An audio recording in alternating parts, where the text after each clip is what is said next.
I'm Lindsay Lippman. Here are your headlines from Central Texas.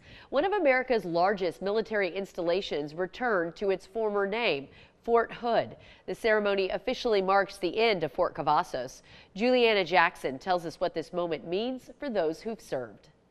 Welcome to the installation redesignation ceremony honoring Colonel Robert B. Hood. Soldiers, veterans, and military families marked the end of one chapter and the beginning of another. Fort Hood celebrating its name return, saying goodbye to Fort Cavazos. It's a part of history. VFW Commander Willie Keller Jr., who served here through the name changes from Fort Hood to Fort Cavazos and now back to Fort Hood again. The name now honors Colonel Robert B. Hood, a World War I hero born in Kansas in 1891. In 1917, he earned the Distinguished Service Cross for combat heroism. His daughter, retired Captain Margaret Mitzi Huffman, received the first ceremonial canyon round, a tribute to her father's legacy of courage and service. The thing with me is the memories of this installation, not the name of the installation. The name did not just change at the main gate sign. As you can see here behind me and even right over there, Fort Hood is shown on the signs here at Fort Hood Street and Rancier Drive. But let's not forget about the troopers that serve daily to defend the readiness of this country. For those troops and the families who call this place home, Keller says this is what makes this more than just a name change. What about the service members, the families of the service members that have born here, decided to serve the military, and some have gave the ultimate sacrifice in combat? Juliana Jackson, 6 News. So let's take a look at the timeline. Back in 2021, lawmakers passed a bipartisan effort to remove Confederate names from military installations.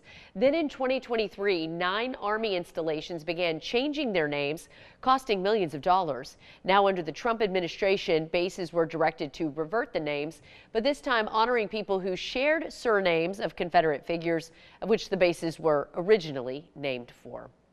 After the devastating floods on 4th of July weekend in the Hill Country, a fundraiser was held for the beloved Burgess family. Madison Palumbo tells us why a friend organized the event.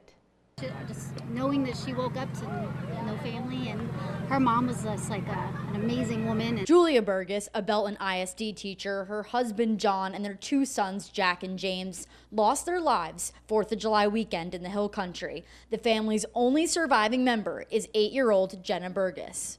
All of a sudden leaving one of your children behind and knowing that they have nothing, I think is moving for anybody, but especially someone that you know. Grace Wallum, a friend of Julia's, has organized a fundraiser for Jenna, the Burgess family benefit. And I actually met Julia Burgess when my daughter was Jenna's age 8, so she was my daughter's teacher, and that's when we became pretty close friends. Aside from food and live music, kids were able to participate in a 4v4 volleyball tournament. Some of these kids had Julia Burgess as their teacher at Belton ISD, and it was truly special to see all of them attend in her honor. It was a hit because all my friends knew who she was and they had her as a teacher. I didn't have her as a teacher, but I always talked to her when I was like trying to sneak to my friends' class to talk to them for a minute, so she was always really nice about it, and she'll be missed. All of the proceeds from the benefit will go directly towards a trust fund set up for Jenna's future care. In Temple for 6 News, I'm Madison Palumbo. And those are your headlines from Central Texas.